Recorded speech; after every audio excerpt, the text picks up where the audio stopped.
Hello. Hello. വെറുതെ ഒന്ന് ഹോസ്റ്റലിൽ കയറി. അപ്പൊ കൂട്ടുകാരികൾ പറഞ്ഞു ഇപ്പൊ കമ്പനിയൊന്നുമില്ല, ഒറ്റയ്ക്കാണെന്ന്. എന്തു പറ്റി? ഡോക്ടർക്ക് എന്ത് പറ്റി? എന്നെ പെട്ടെന്നൊന്ന് കാണണമെന്ന് തോന്നാൻ. 2-3 ദിവസമായി മനസ്സിനാകെ ഒരു വിഷമം. ഒന്ന് കാണണമെന്ന് തോന്നി. എന്തിന്? അന്ന് ഞാൻ മായയെ വല്ലാതെ നോവിച്ചു അല്ലേ? എങ്ങനെ? അച്ഛനും അമ്മയും ആരെന്നറിയാത്തോളം എന്നൊക്കെ പറഞ്ഞ്. ഓ, അതിലെന്താ? കുഞ്ഞുനാൾ മുതൽ അതെനിക്ക് അറിയാവുന്ന കാര്യമല്ലേ. മുതിർന്നപ്പോ അതൊക്കെ മറക്കാൻ വേണ്ടിയല്ലേ ഞാനൊരു ബഹളക്കാരിയായത്. ഡോക്ടറുടെ ഭാഷയിൽ പറഞ്ഞ ഗാങ് ലീഡർ, നൊട്ടോറിയസ്. എനിക്ക് മാപ്പ് തന്നൂടെ? എന്തിന്?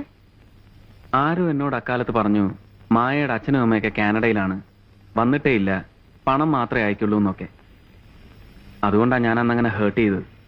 ശരിക്കും മായയുടെ സ്ഥിതി ഇതാണെന്ന് അറിഞ്ഞിരുന്നെങ്കിൽ ഞാൻ അങ്ങനൊന്നും പറയില്ലായിരുന്നു. I am sorry. അതിനിപ്പോ എന്താ? അതെനിക്ക് നന്നായില്ലേ.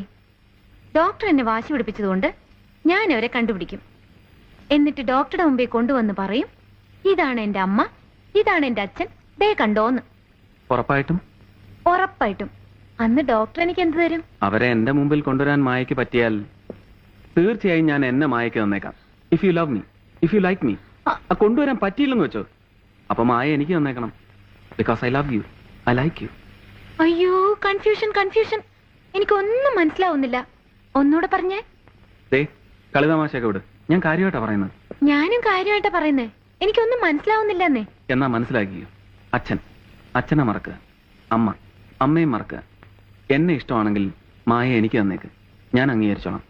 അത് പറയാനാ വന്നത്. ദേ നുണ പറയുന്നു. അല്ല, സത്യം. എന്താ ആലോചിക്കുന്നത്? നുണയാണെങ്കിലും സത്യമാണെങ്കിലും ഐ എം സോറി ഡോക്ടർ, എനിക്ക് സമ്മതമല്ല. എന്തേ? പിന്നെ അന്നെന്തിനാ എന്നോടൊന്ന് പ്രണയമാ, കല്യാണം വേണേലും കഴിക്കാൻ തയ്യാറാണെന്നൊക്കെ പറഞ്ഞത്? അതന്നല്ലേ.